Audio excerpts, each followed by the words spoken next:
In the headlines for this hour on VTV News, Vietnam celebrates 80th anniversary of People's Army.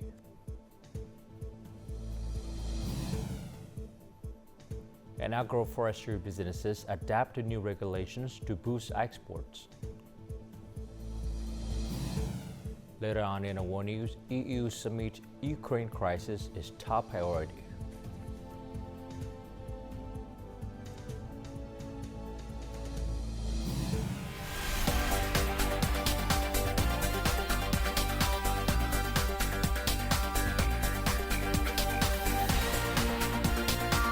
Broadcasting from Hanoi, the capital of Vietnam. VTV News starts right now. Hello, it's 3 p.m. local time in Hanoi. You're watching VTV News. On the 80th anniversary of the foundings of the Vietnam People's Army and the 35th anniversary of the National Defense Day, on Friday morning, Party General Secretary Tô Lâm and leaders and former leaders of the party and state led wreath and visited President Ho Chi Minh Mausoleum. The delegates respectfully commemorated the vital contributions of President Ho Chi Minh, the great leader of the Vietnamese Revolution, the person who directly organized the establishment, educated and trained the country's army to be absolutely loyal to the party, the fatherland, and the people. The delegation also led wreath and offered incense at the monument to heroes and martyrs in memory of the nation's outstanding sons and daughters who fought and sacrificed for the cause of national liberation, the independence and freedom of the fatherland, and the happiness of the people.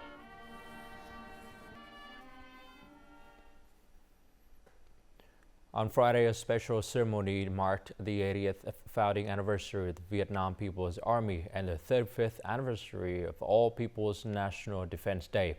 Party General Secretary Tô Lâm attended and addressed the event. Emphasizing the significant role of the Vietnam People's Army in building and defending the nation, Party General Secretary Tô Lâm affirmed that in the new revolutionary phase, the prerequisite for the People's Army to continue excelling and achieving new milestones lies in maintaining and strengthening the absolute and comprehensive leadership of the party and the state's management of the army. It also involves continually promoting the strength of national unity, combining national power with the era's power, and fostering international support and cooperation.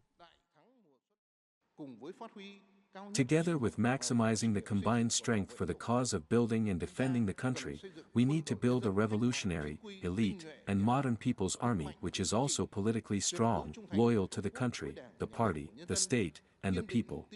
The army should be streamlined, strong, and efficient, focusing on building and leveraging human factors, especially political ones. It must be able to respond to non-conventional security challenges, master new strategic domains, and firmly safeguard the Socialist Republic of Vietnam under all circumstances. Party General Secretary Tô Lâm presented the Ho Chi Minh Order to the Vietnam People's Army in recognition of its significant and outstanding contributions to the country's revolutionary cause. Một lần nữa, nhiệt liệt chúc mừng Quân đội Nhân dân Việt Nam. This year, leather and footwear industry exports are estimated to reach over $26 billion, an increase of about 10% compared to last year. In the world's leather and footwear supply chain, Vietnam is ranked third in production and with 1.4 billion pairs per year, and second in export with 1.3 billion pairs per year, an encouraging result in the face of multiple business challenges. Next year, the leather and footwear industry is expected to set a 10% export growth target. Although the European Commission's EC has delayed the implementations of the EU deforestation law, Vietnam has not postponed its preparation and adaptation to the requirements of this regulation.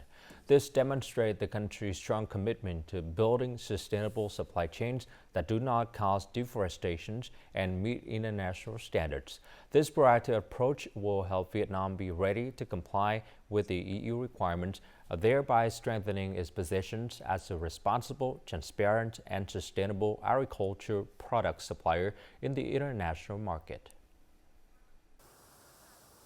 This wood company saw a 15% increase in revenue and orders this year. It currently meets the traceability standards for Europe and the Lacey Act of the United States, and is in the process of complying with the EU's new anti-deforestation law. We have received export orders until March next year. With the EUDR, we need one more step, working with forest owners to verify the information and add details to each QR code for traceability so that importers can fully check the information. We believe that these changes present an opportunity. Meanwhile, Vietnamese coffee is one of the sectors most affected by the EU's deforestation law, as over 40% of Vietnam's coffee is exported to this market. However, this is both a challenge and an opportunity for businesses. Being prepared to meet the new requirements will further strengthen Vietnamese coffee's position on the global map. Exporting businesses are strengthening quality management and traceability to meet export requirements. This season, prices are exceptionally good, and hardworking farmers can enjoy the fruits of their labor. Gia Lai province aims to stabilize the coffee cultivation area at around 100,000 hectares. Of this, the area dedicated to organic production will account for over 15%, while the area for specialty coffee will reach over 2,340 hectares, with a production volume of 1,700 tons. Developing a sustainable coffee industry benefits the entire coffee sector. It is crucial to determine the coffee cultivation areas nationwide and in each province, invest in depth, and address the workforce efficiently. In addition to efforts to improve the quality of raw materials, the Central Highlands provinces also encourage businesses to invest in technology for deep processing of agricultural, forestry, and aquatic products to enhance their value. New collective economy models have been implemented in Bắc Cạn province, helping farmers improve their livelihoods. One is a linkage between banana producers and processed banana export companies. And thanks to innovative farming methods, local farmers have promoted their specialties products nationwide, thereby building a brand in the market.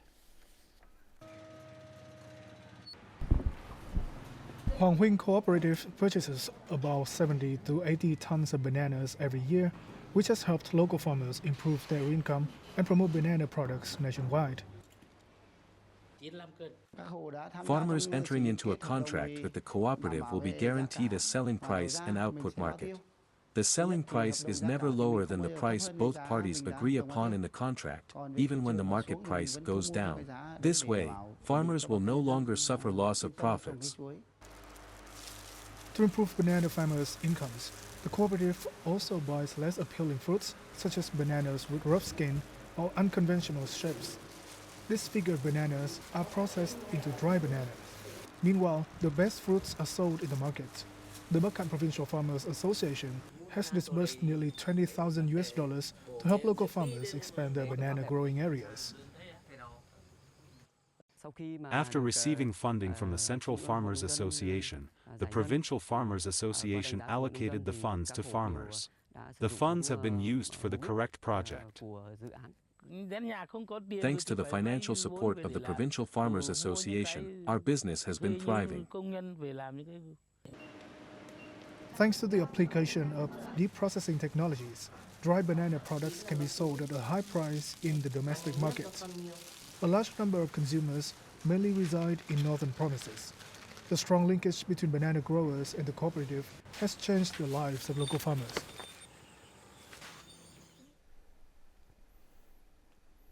With over 80% of its land covered by forest and forestry land, Bắc Cạn province has prioritized sustainable forestry development as a key strategy to improve residents' livelihoods. However, the vast forest area in remote regions falls short of their potential due to the lack of accessible roads. In light of this, the province has been advancing in forest road constructions to unlock the full economic value of its forest resources. Previously, the absence of wide roads meant many residents had to rely on motorbikes to transport harvested timber.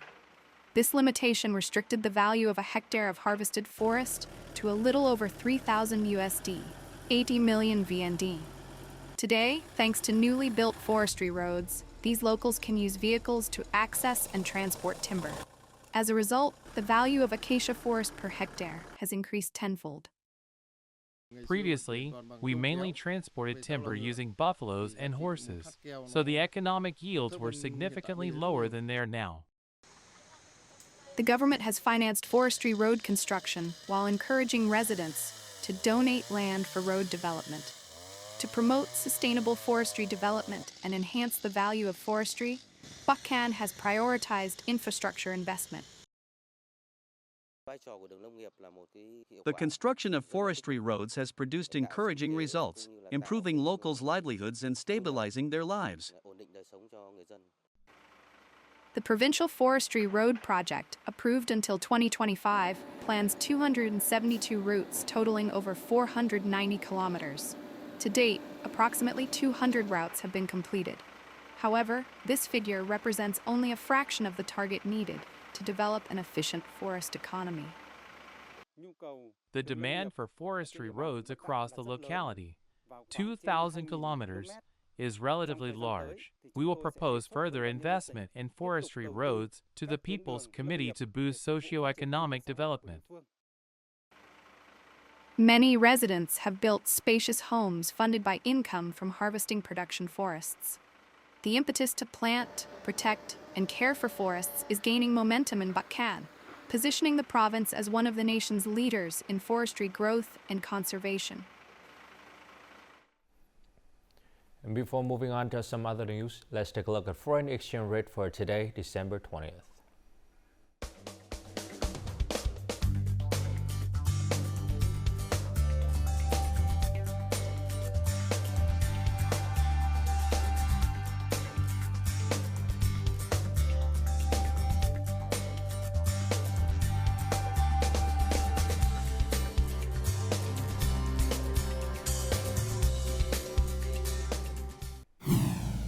Coming up next on VTV News, establishments of Gamo Marine Protected Area.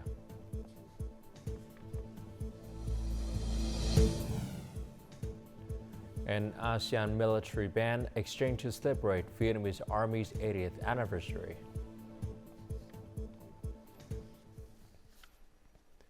Gamo Marine Protected Area and a workshop on solution to promote establishing new marine protected area in Vietnam will launch on Friday morning.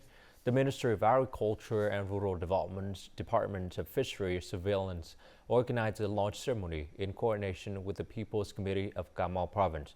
Gamo Marine Protected Area covers an area of 27,000 hectares, including the sea area and island clusters. The Ecological Restoration Subdivisions is the largest area, occupying over 60%. Gamo is one of Vietnam's 4 key fishing grounds. However, over the years, resources have been increasingly depleted.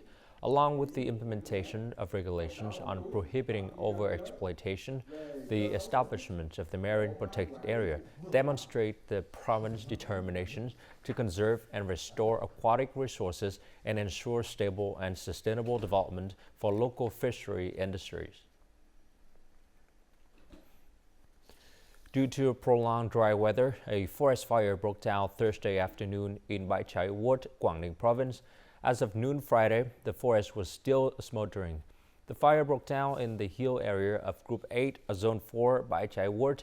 This is a pine, acacia, and eucalyptus forest that was heavily damaged after the storm. Due to strong wind, it was difficult to access the fire to extinguish it. Many specialized firefighting equipment could not be used. Firefighters had to tackle the fire overnight, and by noon on Friday, the fire was largely under control. More than 200 people are still actively extinguishing the fire and creating fire breaks. According to the Forestry Department, the number of forest fire warning points at level 4, the most dangerous, has increased to 56 points in 10 northern provinces and cities. The dry weather and wind are forecast to continue, with many fallen trees remaining in numerous areas. Hence, the risk of forest fire is very high. Therefore, people living near forested area must be extremely careful and avoid activities that generate heat and fire sources which can cause forest fires. The Vietnam International Defense Expo 2024 officially kicked off on Thursday morning at Gia Lâm Airport in Hanoi. It showcases dynamic performances by the Air Force, Special Forces, military bands, and border guards. The event highlight is the debut of advanced military equipment developed and manufactured by Vietnam's defense industry. The Vietnamese Air Force show, featuring fighter jets and helicopters, stirred a profound sense of pride among spectators. This year's exhibition highlights 69 weapons and military assets presented by 77 domestic units, emphasizing Vietnam's self-reliant defense capabilities. Among the showcased innovations is the XCB-01 infantry fighting vehicle, developed and produced by the General Department of Defense Industry.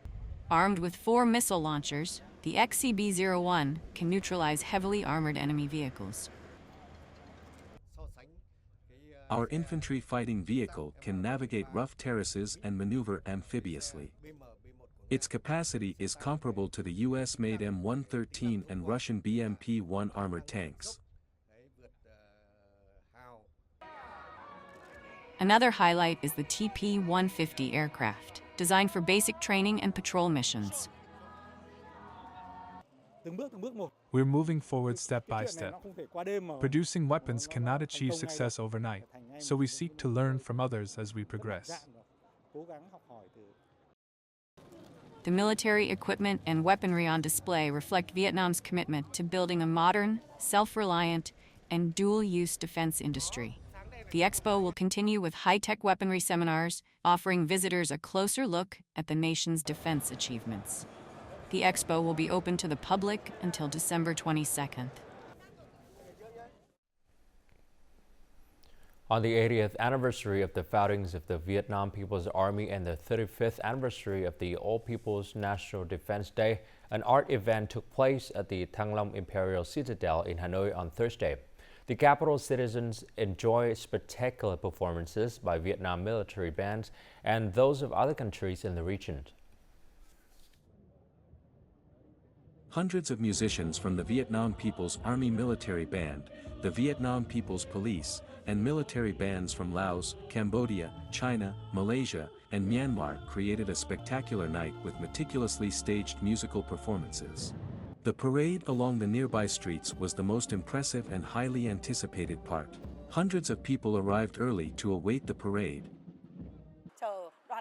Everyone was excited. People stopped on the streets to wait for the parade to pass by. The emotions were indescribable, especially when the Vietnamese bands passed. We were all filled with pride for our nation's army. The performances were all meticulously prepared. I felt they truly inspired a sense of national pride. The captivating performances created a vibrant atmosphere and left a strong impression of the participating country's culture, people, and heritage. This exchange is a platform to promote Vietnam and its people to international friends, particularly within ASEAN. It also fosters mutual understanding and trust and strengthens solidarity and friendship among the armed forces of participating nations.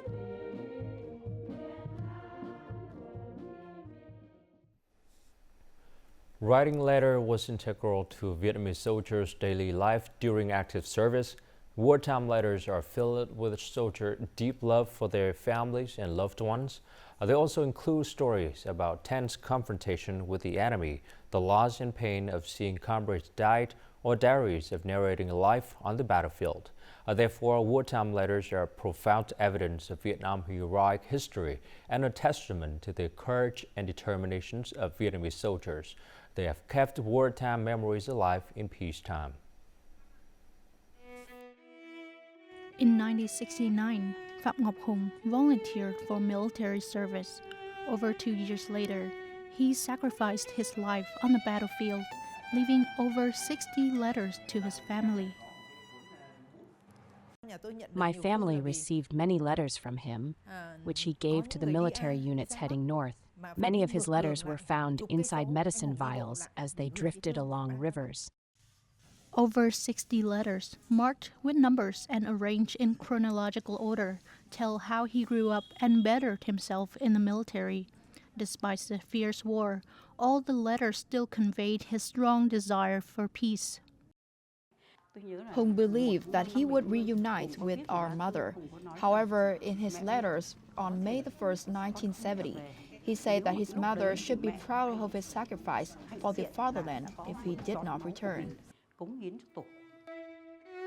In 1971, Phạm Ngọc Hùng left this world at the age of 20. His last letter was sent to the family before he sacrificed. In his letter, he told me to seek herbal plants that can be used as medicine. His last words have been embedded in my heart. Finally, I could make it and receive the Ho Chi Minh Award for my research on the plant-based treatment of malaria. Mother's Phạm Ngọc Hùng letter have motivated his elder and younger sisters to contribute to the country's development.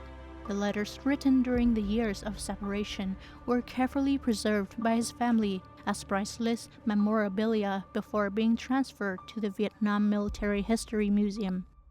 These letters convey the sacredness of family bonds and the dedication of a generation willing to sacrifice themselves for the nation's independence and freedom.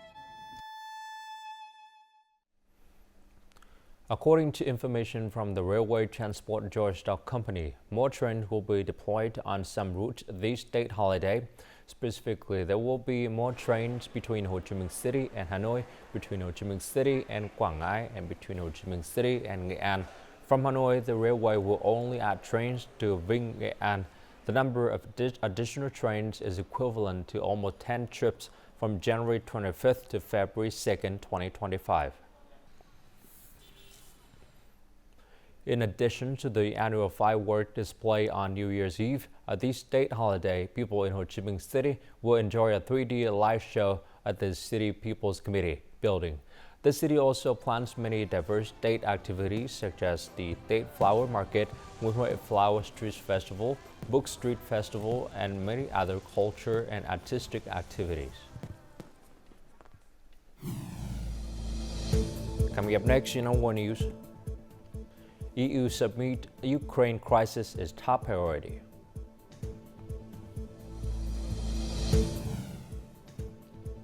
And U.S. Senate boosts overall military spending to $895 billion.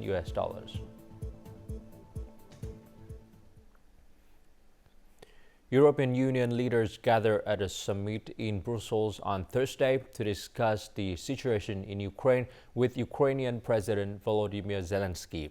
The EU remains committed to supporting Ukraine's recovery and reconstruction with coordination with international partners. Ukraine's position is precarious, more than 1,000 days into the conflict. The country's energy network is in tatters, and military recruits are hard to find. As US President-elect Donald Trump returns to the White House on January 20th and plans to talk up his relationship with Russian President Vladimir Putin, many EU leaders are concerned that it might result in a poor deal for Ukraine. They fear the US would reduce or withdraw its support to Ukraine. It is important that the voice of Europe is united, so that some countries, which you, by the way, do not have certain contacts and spread Russian narratives. Instead, we need one voice of Europe. It is very important for us that this voice is united with the voice of the United States of America. European countries have so far provided Ukraine with nearly 130 billion euros in military and economic assistance to help secure Ukraine's economic and financial stability until the end of 2025. In the summit, EU leaders called for stepping up efforts on the delivery of air defense systems, ammunition, and missiles to Ukraine. As we are nearing the third year of war, effectively the fourth winter, and with Ukrainians entering a few tough months ahead, we must step up our support. The EU plans to grant 30 billion euros in financial aid to Ukraine in 2025, reaffirming the bloc's commitment to supporting Ukraine's repair, recovery, and reconstruction. The EU stands by Ukraine to ensure it holds the strongest possible position for future developments. The U.S. Senate voted overwhelmingly for an $895 billion defense bill on Wednesday. The 100-member Senate backed the National Defense Authorization Act by 85-14. Since it passed the House of Representatives last week, approval sent it to the White House, where President Joe Biden is expected to sign it into law. The bill covers purchases of ships, aircraft, and weapons, and includes provisions intended to boost competitiveness with China and Russia. The bill also called for increased U.S. support for Israel and expanded military capability to prevent migrants from crossing the U.S. border from Mexico. Syria interim government on Thursday outlined its priorities to recover the country's economy. According to Maher Khalil al-Hassan, the acting Minister of Internal Trade, the authorities plan to revive regulations and reduce import taxes to revitalize the domestic market. Hassan's administration is considering a series of reforms, including a wage increase of up to 400% and removing government support from some strategic goods to liberalize the economy and curb profiteering. He also emphasized the need for amendments to trade laws and reduce import duties to ease inflationary pressures. The Dutch government on Thursday said it aimed to add technologies such as biotech and AI to its investment screening law, through which it can block potential takeovers on national security grounds. Under the new law, plans to buy vital Dutch infrastructure, real estate, or technology must be reported to the Investment Review Office and kept on standstill for 8 weeks to 6 months while it drafts advice for the government on security implications. The list of new technologies to be added to the law includes nanotechnology and sensors and navigation technology, as well as advanced materials and nuclear technologies for medical use. The Dutch government expects to incorporate the technologies into the law in the second half of 2025. And now, as usual, let's continue with weather forecast.